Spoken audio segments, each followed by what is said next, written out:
지난 주간에 김현승의 시세계와 기독교적 상상력이라는 책을 읽었습니다. 문학평론가이기도 하고 아세아 연합 신학대학에서 학생들을 가르치시는 금동철 교수님이 쓰신 책인데, 그 책에 보면 저자가 김현승 시인의 초기에서부터 후기에 이르기까지 김현승의 시세계 속에서 기독교 세계관이 어떠한 방식으로 작동하고 있는지 그걸 말해주고 있습니다. 특히 저자는 1960년대 김현승의 시세계가 고독이라는 주제를 통한 내면적 탐구의 시간이었다면 1970년대는 그 인생의 마지막 시기와 맞물리면서 신앙을 다시 회복하고 그리고 하나님의 세계로 회귀하는 그런 시간이라고 설명을 합니다. 김현승의 시를 읽어보면 고독이라는 주제의 시가 참 많습니다. 그것은 그가 어느 날부터 경험한 하나님과의 내적 분리 문제를 자아의 존재 자체를 뒤흔드는 굉장히 심각한 문제로 받아들이고 있었다 하는 것을 보여줍니다. 이를테면 절대 고독이라는 시가 있어요. 그 시에서는 나는 이제야 내가 생각했던 영원의 먼 끝을 만지게 되었다, 이렇게 말하는데, 여기서 시인이 말하는 영혼은 그가 어린 시절부터 추구해왔던 기독교 신앙 안에서의 영혼입니다. 그런데 어느 날 이 시인이 그 기독교 신앙 안에서의 영혼을 떠납니다. 그리고 자신이 생각하던 영혼의 먼 끝을 만지게 됩니다. 다시 말하면 전지전능하고 절대적이고 영원한 존재로서의 하나님과 다른 어떤 영혼을 만지게 돼요. 그 경험을 절대 고독에서 김현승 시인은 이렇게 말합니다. 내가 만지는 손끝에서 영혼의 별들은 흩어져 빛을 잃지만 내가 만지는 손끝에서 나는 오히려 내게로 오히려 더 가까이 다가오는 따뜻한 체온을 새로이 느낀다. 여기서 이 시인이 말하는 영혼의 별들이라고 하는 것은 자신의 인식이 닿는 그런 자리에서의 별들을 말하는 건데, 자신이 만지는 손끝에서 이러한 인식의 별들이 흩어져서 빛을 잃는다. 이 말은 자신이 어린 시절부터 생각해왔던 기독교 신앙 안에서의 영혼의 별들이 이제 내게서는 빛을 잃었다. 그래서 나는 이제 무신론자임을 선언한다. 그런 이야기입니다. 그리고 이제 시인은 자신이 찾던 새로운 영혼을 발견해요. 그는 그 영혼이 있다고 생각했던 먼 끝에서 자신에게로 오히려 더 가까이 다가오는 따뜻한 체온을 새로이 느끼게 되는데, 그것을 시인은 이제 자신이 느끼는 나의 영혼, 그리고 내게서 끝나는 아름다운 영혼, 이렇게 규정하면서 더 이상 따뜻한 체온을 느낄 수 없는 그런 신의 절대성과 영원성을 떠나버립니다. 그런데 시인이 여기서 정말 말하고 싶어 하는 건 뭐냐면, 그래서 나는 하나님을 떠났다, 나는 무신론자가 되었다, 그 말을 하려고 하는 것이 아니고, 그렇게 하나님을 떠났더니 나에게 고독이 오더라, 나는 고독해졌다, 그런 이야기를 하려는 겁니다. 나의 영혼을 찾아서 하나님을 떠난 이 시인은 오히려 자신이 평생을 추구해왔던 신조차 더 이상 찾을 수 없는 어떤 극한적 상황과 마주치게 됩니다. 시인은 그 극한적 상황을 절대 고독이라고 불러요. 절대적 존재로서의 하나님과의 내적 분리, 그것은 김현승이라는 그 존재 자체를 뒤흔드는 굉장히 심각한 문제였습니다. 그래서 그 무렵에 이 김현승 시인의 시를 읽어보면 마른 나무 가지라든지 까마귀라든지 그런 이미지들이 많이 등장합니다. 메마르고 건조한 지금의 자신의 상태를 그런 까마귀라든지 마른 나무 가지라든지 그런 이미지들로 이제 표현을 하는 거죠. 그리고 이제 그러한 자아에 대한 성찰은 존재의 본질 혹은 존재의 근원에 대한 새로운 갈증으로 표출이 되기 시작을 합니다.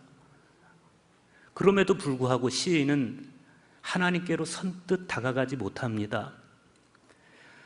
그래서 그 이후에 발표된 이 시 중에 특별히 인간의 의미라는 시를 보면 아는 것은 신, 알려는 것은 인간이다. 마침내 알면 신의 탄생 속에서 나는 죽어버린다. 사랑은 신, 사랑하는 것은 인간이다. 그러면서 자신이 신을 너무 많이 알고 신을 너무 사랑한 나머지 오히려 자신이 사라져버리지 않을까, 자기가 죽어버리지 않을까, 그걸 염려합니다. 신은 이미 아는 존재이고 신은 이미 사랑이기 때문에 더 이상 새로운 알을 위해서 혹은 새로운 더 많이 사랑하기 위해서 노력할 필요가 없는 존재이지만, 그러나 인간은 그 신을 알고 신을 사랑하기 위해서 노력하다가 오히려 자아를 잃어버리는, 소중한 자신을 잃어버리는 그런 존재가 되지 않을까, 이제 그런 염려가 있는 거죠. 그래도 정말 다행인 것은 그런 염려와 그런 의심이 분명히 이 시인에게 있었음에도 불구하고 김현승 시인이 아예 하나님을 떠나버리지는 않았다는 겁니다. 죄라는 시를 보면 시인이 이런 고백을 합니다. 나는 나의 죄로 나의 모든 허물을 덮는다. 나의 모든 기쁨과 슬픔을 나는 한 줌의 죄로 덮고 간다. 그리고 이어지는 연에 보면 울어다오 나의 허물마저 덮어주지 못하는 내 한 줌의 죄를 까마귀여. 그러면서 자신을 불사른 죄로 자신의 허물을 스스로 덮어보려고 하지만 그러나 그것이 불가능했음을 토로하는 그런 모습을 보여줍니다. 허물로 덮인 자신을 자신의 그 무엇으로도 덮을 수 없음, 그것을 이제 명확하게 인식을 하게 된 것이고, 허물로 덮은 자신의 그 허물을 덮어줄 수 있는 것은 오로지 하나님의 은혜밖에 없었다라는 것을 비로소 이 지점에서 깨닫게 되는 겁니다. 그리고 이제 1973년에 이분이 지병으로 쓰러집니다. 쓰러져서 거의 사경을 헤매는데 그때 이 시인이 그때부터는 이제 기독교 신앙이 담긴 그런 시를 쓰기 시작을 합니다. 그러니까 자신이 죽음에 직면한 그 극한의 상황에서 다시 신앙을 회복하게 되고 이제 신앙 고백이 담긴 그런 시들을 쓰는 거예요. 1975년 이제 타계하기 직전에 그분이 부활절이라는 시를 씁니다. 그 시의 내용이 이렇습니다.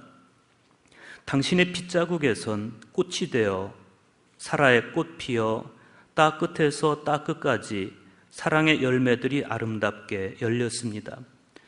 당신의 못자국은 우리를 더욱 당신에게 못 박을 뿐 더욱 얽매이게 할 뿐입니다.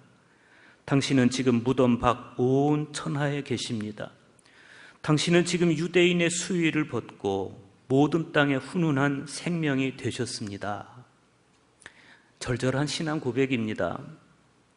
이렇게 한 사람이 자신의 성장 과정을 통틀어서 때로는 불신앙의 자리에 서기도 하고 때로는 의심과 회의를 통과하기도 하지만, 그러나 우리 인생의 어느 지점에서 마침내 하나님을 온전한 믿음의 눈으로 바라보게 된다는 것, 그것은 굉장히 소중한 일입니다.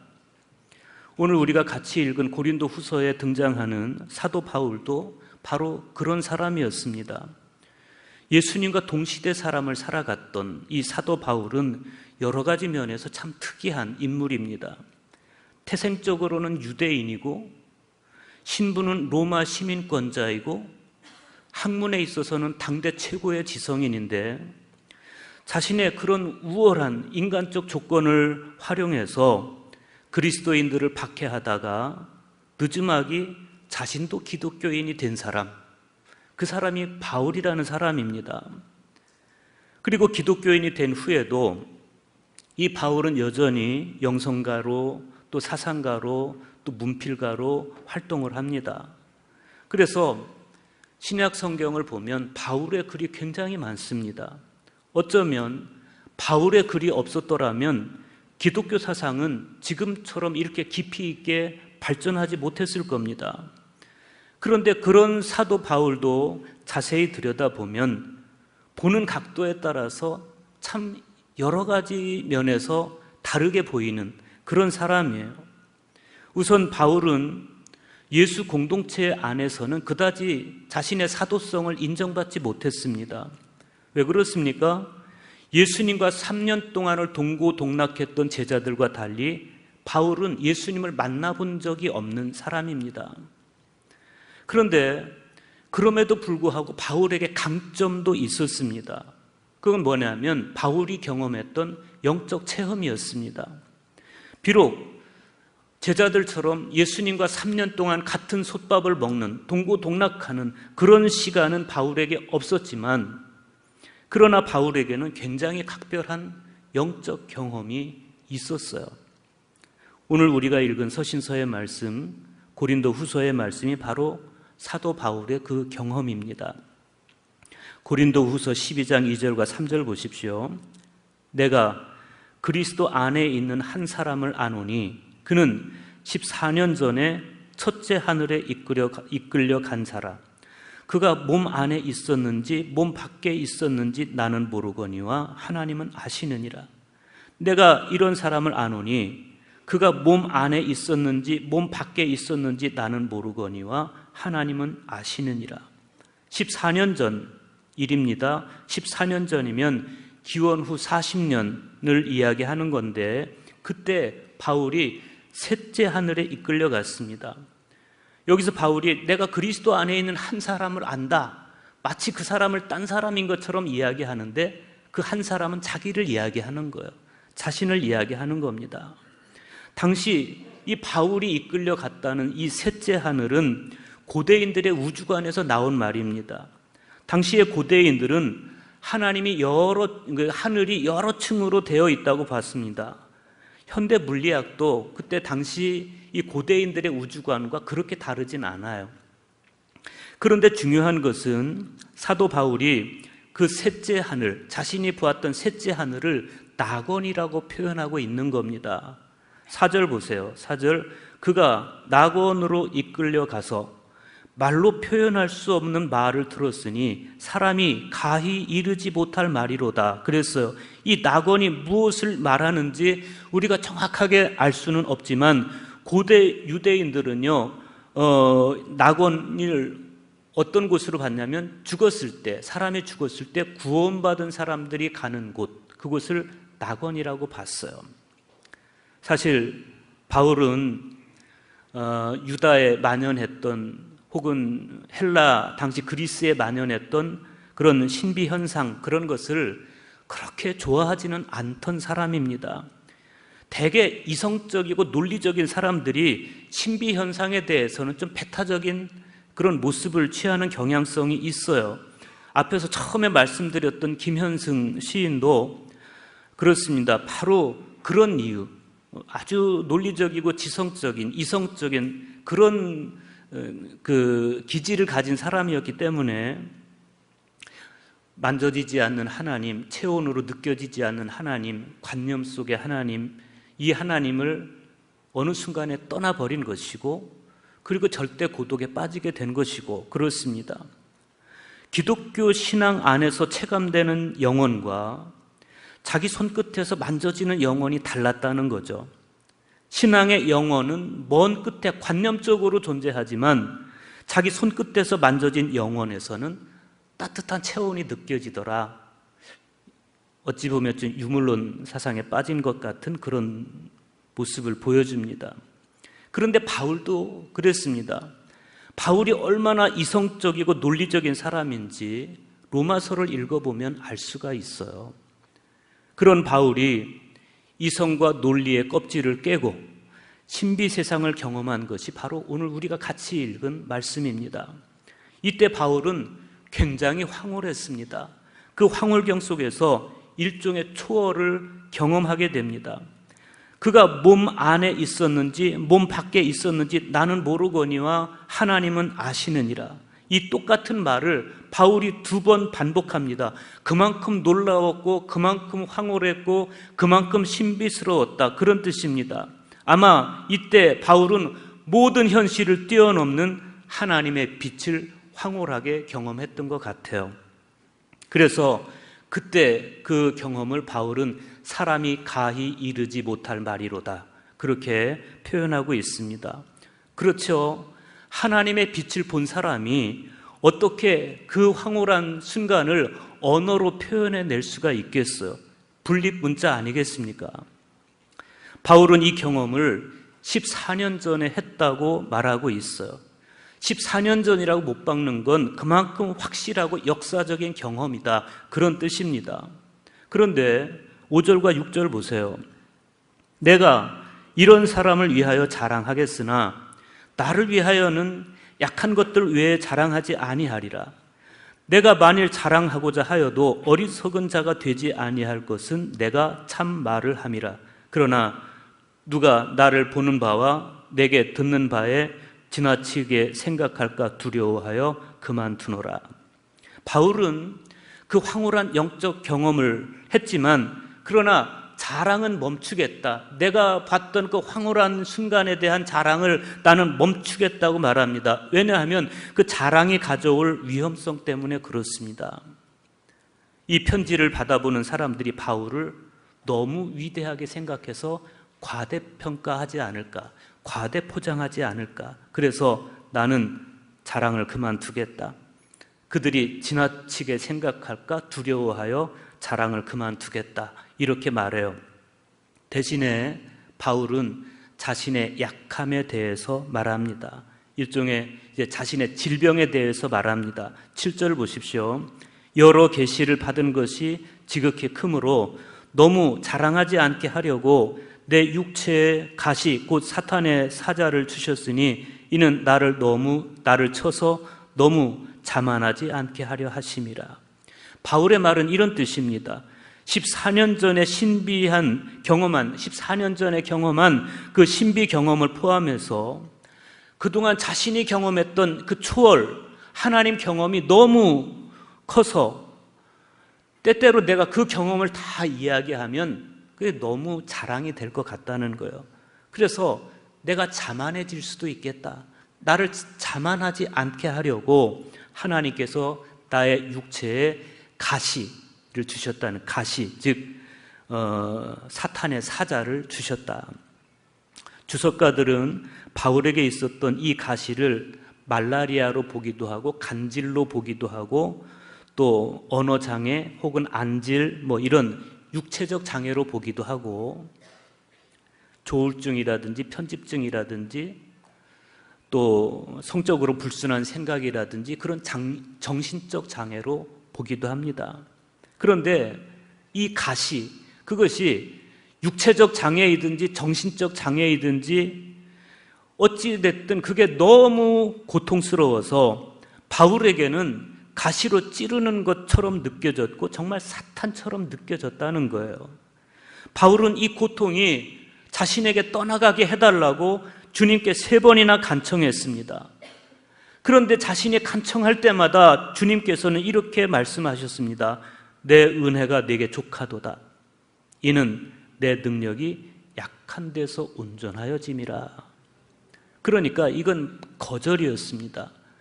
바울이 3번 주님께 이 가시가 떠나가게 해달라고 부탁했는데 주님은 동일한 언어로 3번 거절하셨습니다. 왜 주님은 바울의 간청을 외면하고 바울의 그 고통스러운 가시를 제거해 주시지 않았을까? 그것은 인간이 약점, 즉 연약성 안에서 주님의 능력을 경험할 수 있기 때문에 그렇습니다. 사도 바울은 이 주님의 거절을 수용합니다. 심지어 바울은 9절 하반절과 10절에서 놀라운 고백을 남깁니다. 그러므로 도리어 크게 기뻐함으로, 무슨 뜻입니까? 주님께서 내게 그렇게 거절했기 때문에 나는 더 크게 기뻐한다. 기뻐함으로 나의 여러 약한 것들에 대하여 자랑하리니 이는 그리스도의 능력이 내게 머물게 하려 함이라. 그러므로 내가 그리스도를 위하여 약한 것들과 능력과 궁핍과 박해와 곤고를 기뻐하노니 이는 내가 약한 그때의 강함이니라. 주님께서 3번을 거절하시는데 그 3번의 거절 속에서 바울이 깨달은 게 있었습니다. 진정한 강함은 내게 있는 것이 아니라 그리스도의 능력 안에 있다는 것입니다. 그래서 진정으로 기울여야 할 노력은 나 스스로 강해지고 나 스스로 지혜로워지려는 그런 노력이 아니라 그리스도의 능력이 내게 머물게 하는 영적 노력이 필요했다는 겁니다. 바울은 그것을 3번을 거절당하면서 깨닫습니다.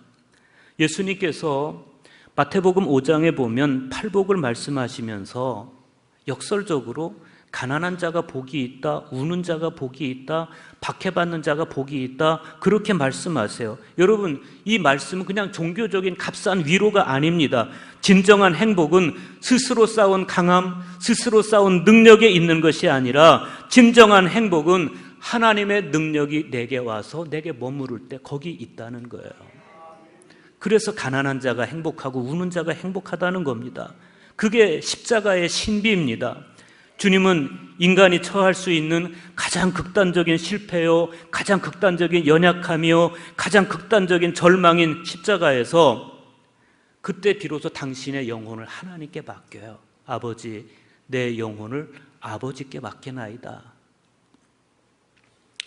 그런데 하나님께서 그 주님의 기도를 받으셔서 가장 연약한 그 순간에 드렸던 그 기도를 받아서 가장 화려한 승리인 부활을 예수님께 주시는 거예요.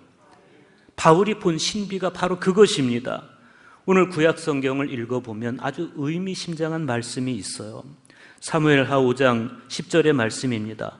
만군의 하나님 여호와께서 함께 계시니 다윗이 점점 강성하여 가니라. 왕위에 오른 다윗을 두고 하는 말씀인데, 다윗이 이스라엘 전역을 장악합니다. 처음에는 유다만의 왕이었습니다. 유다만의 왕이었는데 그러나 어느 날 통일 이스라엘의 왕위에 당당하게 올라가요. 그때 다윗을 두고 하는 말인데, 그렇게 마침내 이스라엘 전역을 장악하고 명실상부한 통일 이스라엘의 가장 힘 있는 왕이 되었을 때 그 화려한, 그 찬란한 성취에 대해서 사무엘서 기자는 딱 한마디로 단정해요. 여호와께서 함께 계시니. 거기 다윗이 능력이 있었다, 다윗의 정치력이 뛰어났다, 그는 용맹했다, 이런 말 하나도 없어요. 여호와께서 함께 계시니, 이렇게 표현합니다. 듣기에 따라서는 다윗에게 있어서는 굉장히 거슬리는 말입니다. 다윗이 왕으로서 강성하게 된 것이 그가 지혜롭거나 그가 용맹해서가 아니라 만군의 하나님 여호와께서 함께 계시니 그가 강성하여 갔다, 이런 말이에요. 그런데 다윗이 기억해야 될 게 있어요. 그게 뭐냐면 자신의 과거예요. 과거. 사무엘이 왕을 세우기 위해서 다윗의 집을 찾아갔을 때, 그때 다윗은 아버지 이새에게조차도 배제된 그런 존재였습니다. 그럼에도 불구하고 다윗이 이스라엘의 왕이 될 수 있었던 것은 하나님께서 다윗의 가장 연약한 부분을 보호하셨기 때문에 그렇습니다. 하나님은 다윗을 외모로 보는 시선으로부터 보호하셨습니다. 또 하나님은 장남 위주로 형성된 가족 질서로부터도 다윗을 보호하셨습니다. 또 하나님께서 다윗에게 기름 붓는 장면들을 보면 하나님께서는 다윗이 가장 초라할 때 다윗을 불러서 첫 번째 기름을 부으세요.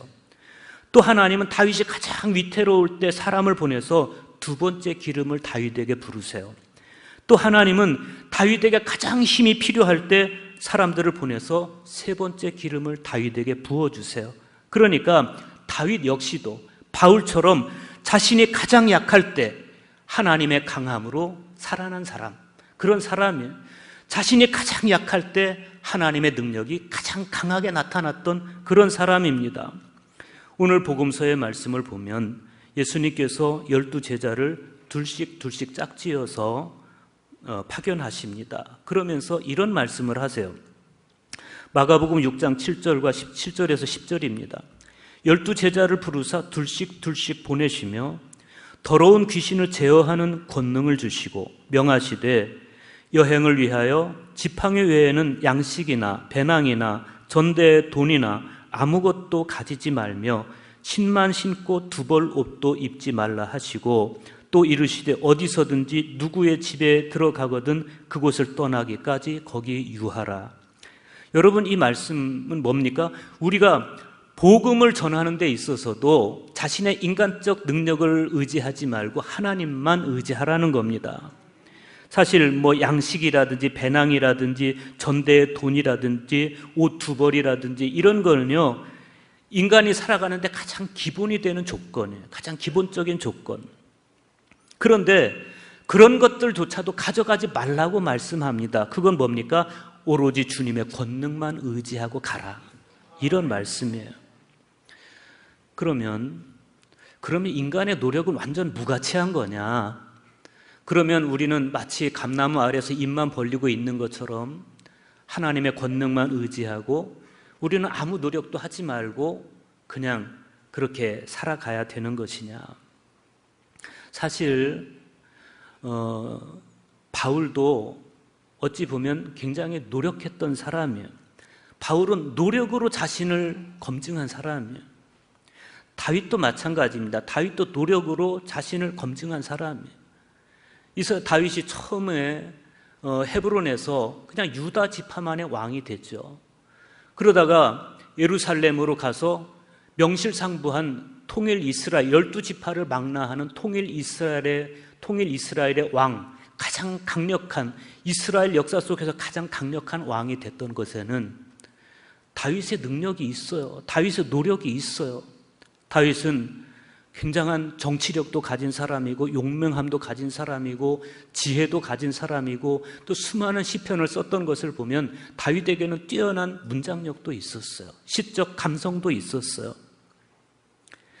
그런데 그것보다 더 중요한 것은 바울이 자신의 노력을 통해서 당대 최고의 지성인이 되고 다윗이 자신의 노력을 통해서 당대 최고의 왕이 되고, 이것보다 더 중요한 것은 그런 노력이 있었음에도 불구하고 그러나 자신의 가장 약했던 부분을 인정했더니 하나님의 능력이 그 연약함을 채워줬다는 겁니다. 하나님의 능력이 그에게 강하게 나타났다는 겁니다. 김현성 시인은 종교적 관념으로서의 영혼이 아니고 자신의 손끝에서 만져지는 영혼, 자신의 체온으로 경험되는 영혼을 원했습니다. 그랬더니 절대 고독에 빠져버리고 말았습니다.